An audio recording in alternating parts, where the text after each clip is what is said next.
What's going on, guys? Jacob over here, coming to you with my reactions to Packers at Falcons. Packers blow a 12-point lead, double-digit lead in the fourth quarter for the first time since the 2014 NFC Championship game. Not gonna lie, this one was a really tough one to swallow because the Packers absolutely should have won this game. They were the better team through three quarters, and then they just collapsed in on themselves in the fourth quarter.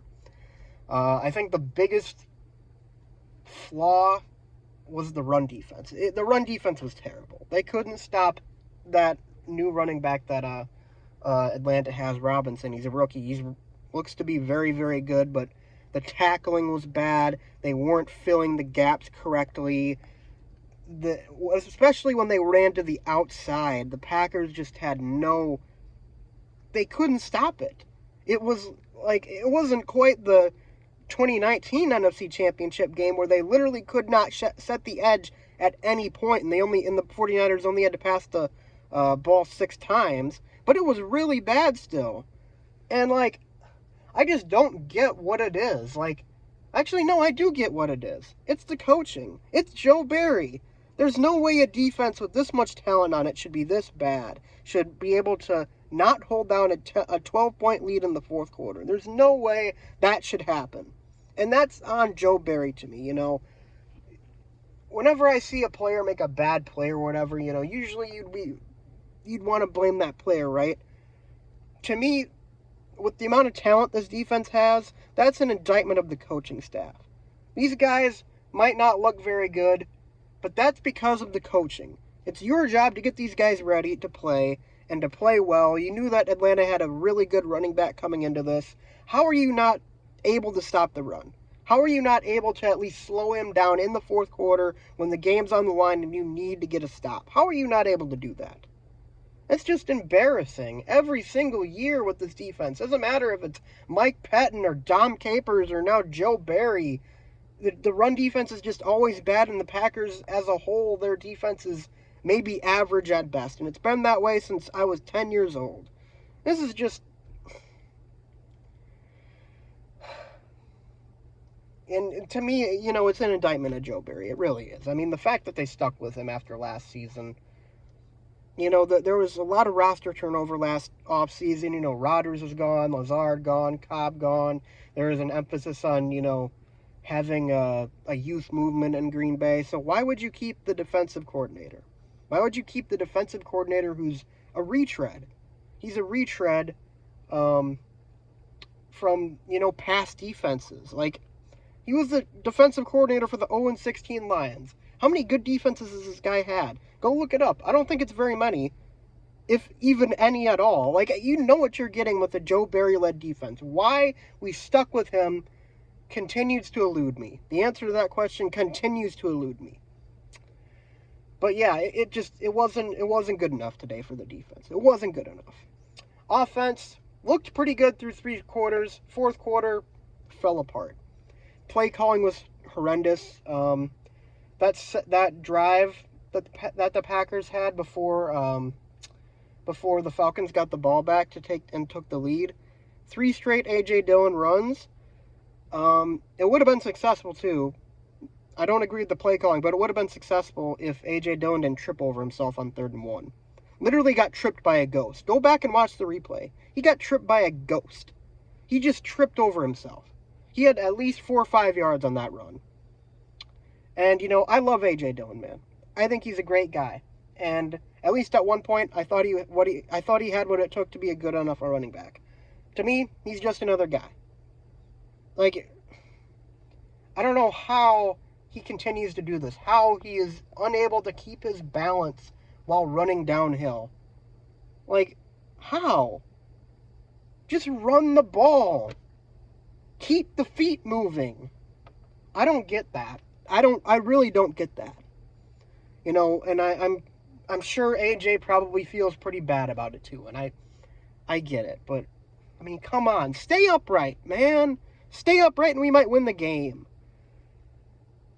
And, of course, it was always going to be a more difficult game for the Packers too, because they didn't have Watson, they didn't have Jones, they didn't have Bakhtiari, and then Elton Jenkins got injured halfway through the game. So, you know, it was going to be a difficult one to win regardless of opponent. But still, this is one that just slipped right through their hands. And, you know, it is a young team. And it's a team that's going to have to learn how to win. And, hey, I mean, learning experiences are part of becoming a better football team. So, you know, we knew this Packers team was probably not going to be a Super Bowl contender this year. They could possibly win the division or make the playoffs, but they're probably not going to win a Super Bowl. The Eagles are a force to be reckoned with. There's a lot of really great teams, other teams in the NFC.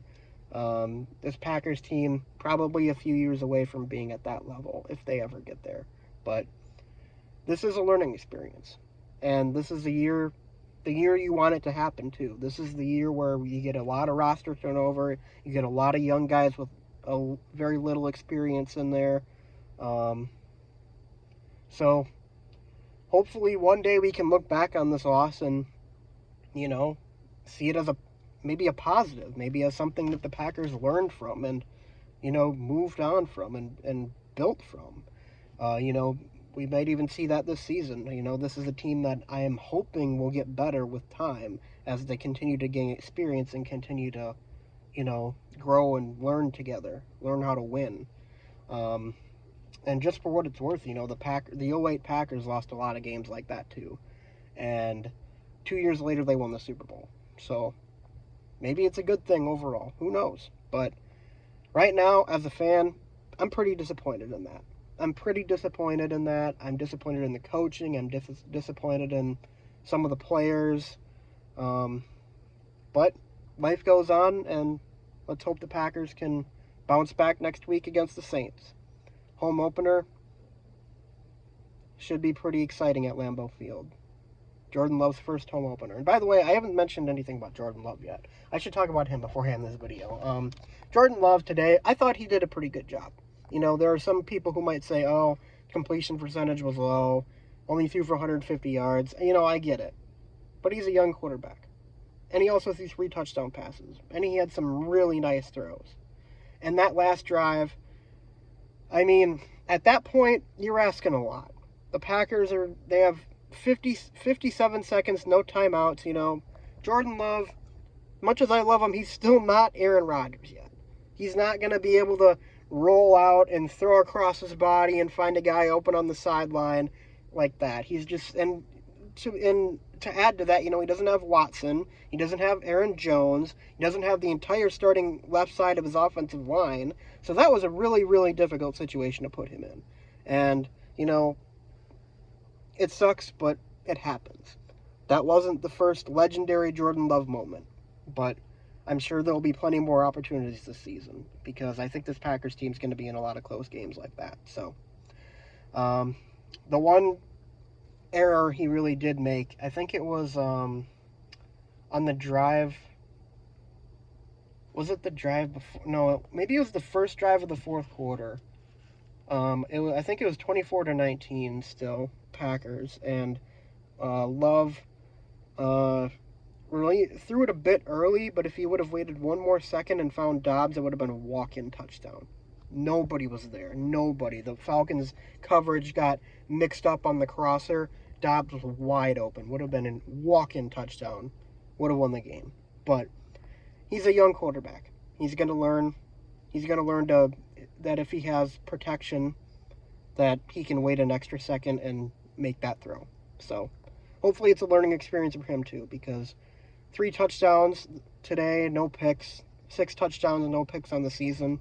That's a pretty damn good start to his career, and I'm really excited to see what he can do going forward. So anyways, guys, that's all I got to say in this video. I'll be back to you guys with my reactions to Packers versus Saints, the home opener next Sunday. But until then, I'll see you guys next time. Go Pack Go.